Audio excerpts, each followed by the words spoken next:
Patel are discussing about the laws to be written in the Constitution. A very warm welcome to you all. As you all know, we are gathered over here to discuss about the problems faced by our brothers and sisters during and even before the British rule.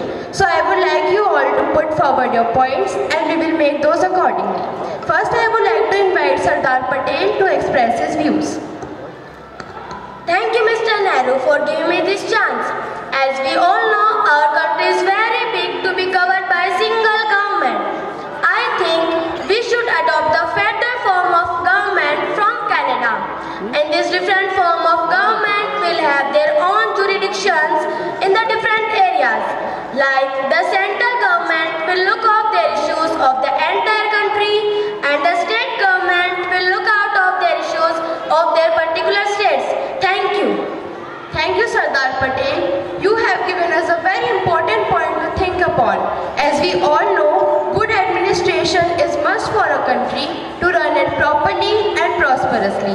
Next, I would like to invite Dr. Sarvapalli Radhakrishnan to express his views. Thank you, Mr. Nehru, for giving me this opportunity. Education. Education plays the most important role in the making of a strong country. I think we should provide free and compulsory education to children up to 14 years. This will create educated young minds who will help this country to grow. Young people with brilliant minds can achieve things we cannot even imagine. Thank you. Thank you, Dr. Sarvapalli Radhakrishnan. You have taught us how important education is. If we only had taught our people during freedom struggle, it would have been a lot easier. Next, I would like to invite Dr. B.R. Ambedkar to express his views. Thank you, Mr. Nehru. As we all know, India is the large and diverse country with the people of different caste, religion and creed.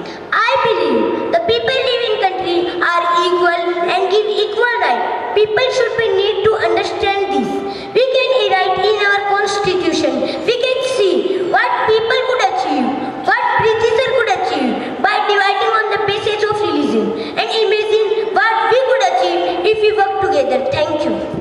Thank you, Dr. B.R. Ambedkar. You have given us a very strong point to ponder upon. As we all live in the same country, we should be united. Discrimination on any basis is harmful to us.